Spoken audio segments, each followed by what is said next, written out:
Eduardo Bolsonaro falando que vai pegar os votos para a CPI dos institutos de pesquisa. O Lira vai defender no Congresso a regulamentação dos institutos de pesquisa. E aí você, como um cientista político, entende disso, entende de instituto de pesquisa.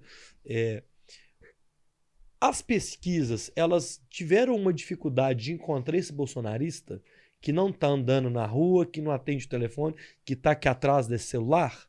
Ou não tem nada a ver? O que você vê dessa... O que você pensa... Porque mudou o eleitor também.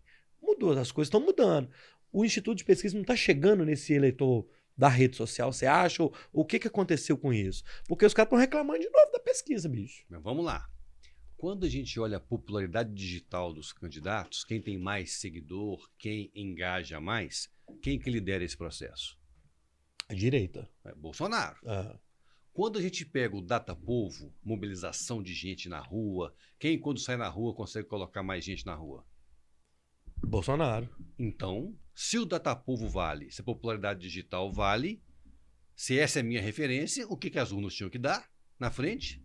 Bolsonaro. E não deu. Entendi. Então, logo, o Datapovo e a popularidade digital não são melhores que o Instituto de Pesquisa. Eles erraram, inclusive, a ordem.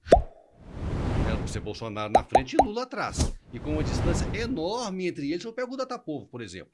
Bolsonaro põe 100, 200, 500, 1.000, 10 mil, 50, 100 mil pessoas, 1 milhão. O Lula põe muito menos.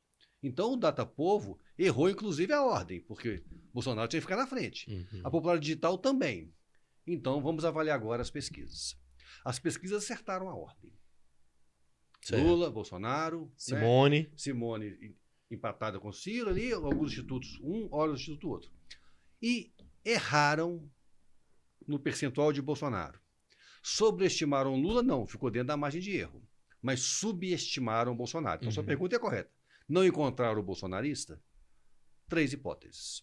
A primeira delas, o eleitor de Ciro, na busca do voto útil, falou, opa, se o voto útil é para esse cara ganhar, eu não quero que ele ganhe ainda, eu voto no Bolsonaro. Então vai ser útil o contrário. Vai ser útil ao contrário. Então é útil para não deixar o Lula ganhar. E o voto útil pode ser numa direção ou em outra direção.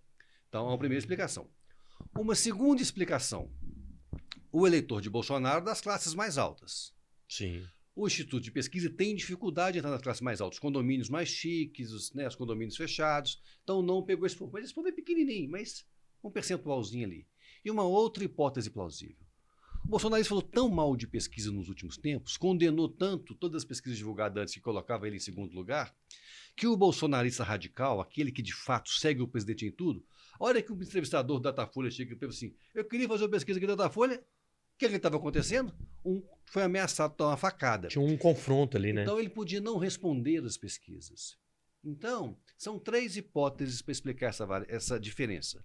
Diferença pequena, mas eu aposto mais na primeira hipótese.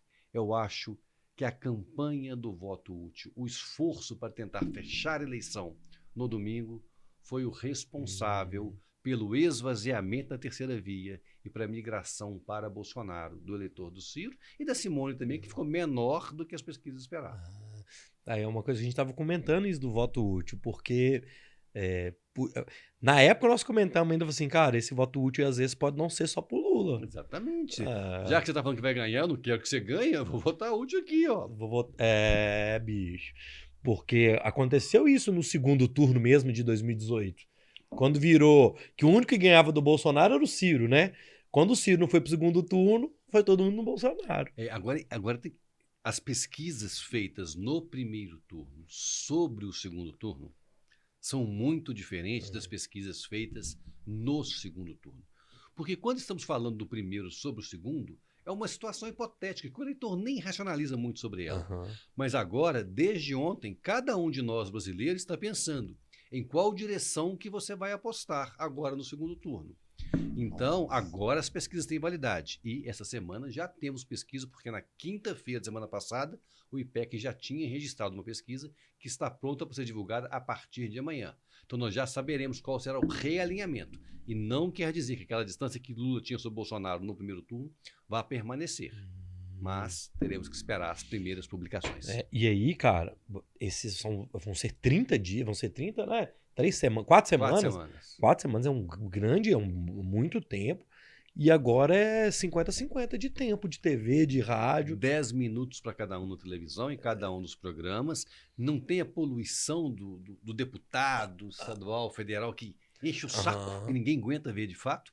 Agora, 10 minutos de programa, você que trabalha com comunicação sabe como que é difícil produzir 10 minutos de comunicação de qualidade diariamente, além das inserções. Então, agora, nós brasileiros teremos espaço para, de fato, escolher entre 2 ex-presidentes e poder comparar, porque até o momento nós não sabíamos. Ninguém sabe, de fato, qual é o plano que Lula tinha para a economia, isso não ficou aberto. Agora, ele vai poder explicitar isso. Nós não sabíamos o que Lula pensava pela agricultura, agora vai poder explicitar isso. Nós não sabíamos o que o Bolsonaro pensa para a cultura, com relação à Amazônia. Vai só falar que estava tudo bem ou ele vai ter propostas diferentes? Pode ser que surja alguma novidade para nós brasileiros.